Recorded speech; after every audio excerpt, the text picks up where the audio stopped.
मित्रों, 22 अप्रैल को पहलगांव कश्मीर के अंदर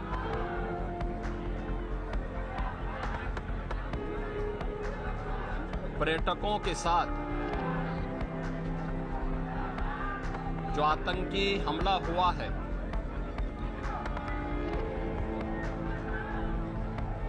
कानपुर का एक परिवार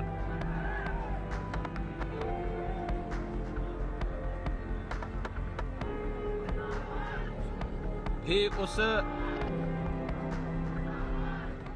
आतंकी हमला का शिकार यहां का एक नौजवान हुआ।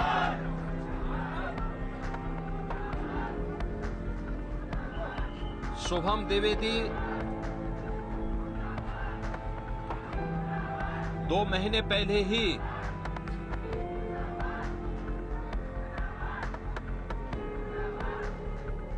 जिसकी शादी संपन्न हुई थी,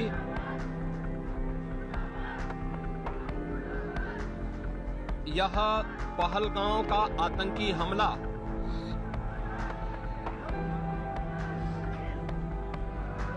यह एक क्रूर, बीभत्स,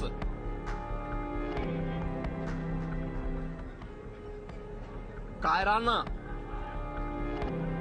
कृत्य है। न केवल देश ने बल्कि दुनिया के हर सभ्य समाज ने इस घटना की निंदा की है। ये घटना बताती है कि आतंकवाद अब अपनी अंतिम श्वास ले रहा है। निर्दोष पर्यटकों पर हमला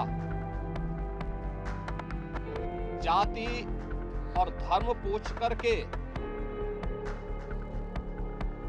बहन बेटियों के सामने उनके सिंदूर को उजाड़ा जाए, यह कोई सभ्य समाज स्वीकार नहीं कर सकता। और खास तौर पर भारत के अंदर यह कतई स्वीकार्य नहीं है।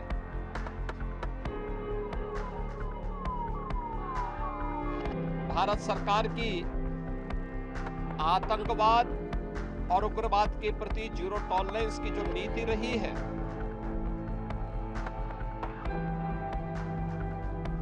वह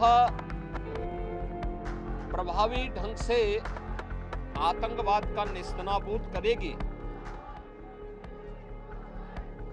और आपने देखा होगा कल इसकी शुरुआत, इसके ताबूत पर अंतिम कील ठोकने की शुरुआत हो चुकी है। आदरणीय प्रधानमंत्री जी की अध्यक्षता में सीसीएस की बैठक में जो निर्णय लिए गए हैं, आदरणीय गृह मंत्री जी ने स्वयं उन क्षेत्रों का दौरा किया और आगे की रणनीति के साथ ही आतंकवाद और उग्रवाद के खात्मे की एक नई पहल के लिए अब पूरा भारत आगे बढ़ा है। आतंकवाद और उग्रवाद के प्रति जो जीरो टॉलरेंस की नीति है,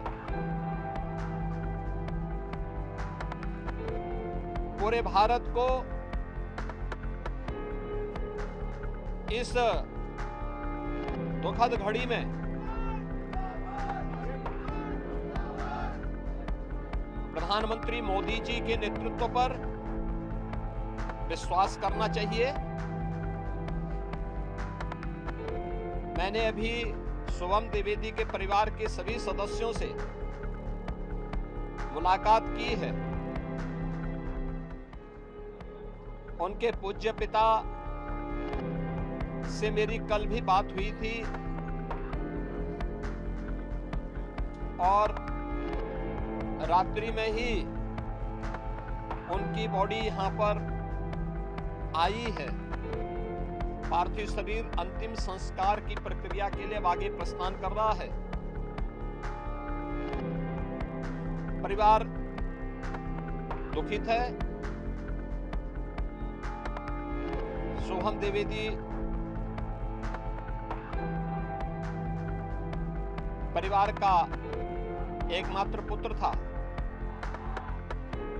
2 महीने पहले ही उसकी शादी हुई थी। परिवार दुखित है। मैं दिवंगत आत्मा की शांति की कामना करता हूं। परिवार के लोगों के प्रति हमारी पूरी संवेदना है। तो किस घड़ी में पूरा देश इस अमानवीय और बर्बर कृत्य की निंदा करता है, और इस बात के लिए भी हम आश्वस्त करते हैं कि जिस तरीके से वहां पर जो कृत्य उन आतंकवादियों ने किए हैं, हिंदू मां बहनों के साथ जिस प्रकार की बर्बरता उनके सामने ही उनके सिंदूर के साथ किया गया है, इसी प्रकार से आतंकवादियों और उनके आकाओं को उसकी सजा जरूर मिलेगी। इसमें कोई संदेह किसी को नहीं होना चाहिए। मैं पूरे परिवार, हम और हमारी पूरी सरकार, डबल इंजन की पूरी सरकार पीड़ित परिवारों के प्रति साथ खड़े हैं। याद रखना, ये डबल इंजन की सरकार है और ये सरकार इस प्रकार की किसी भी बर्बर और अमानवीय आतंकी घटना को लेकर, उग्रवादी घटना को लेकर के जीरो टॉलरेंस की नीति के तहत कार्य करना जानती है। यह वह सरकार नहीं जो आतंकवादियों पर दायर मुकदमों को वापस लेती हो या वहां पर भी अपना वोट बैंक देखती हो। पूरी सख्ती से ऐसे तत्वों के विषैले फनों को कुचलने का कार्य होगा जिन लोगों ने आतंकी घटना को अंजाम दिया है या इस साजिश का हिस्सा बने हैं। यह जीरो टॉलरेंस की नीति देखने को मिलेगी और हर व्यक्ति इस घटना के जो परिणाम अब सामने आएंगे उसको भी देखेगा।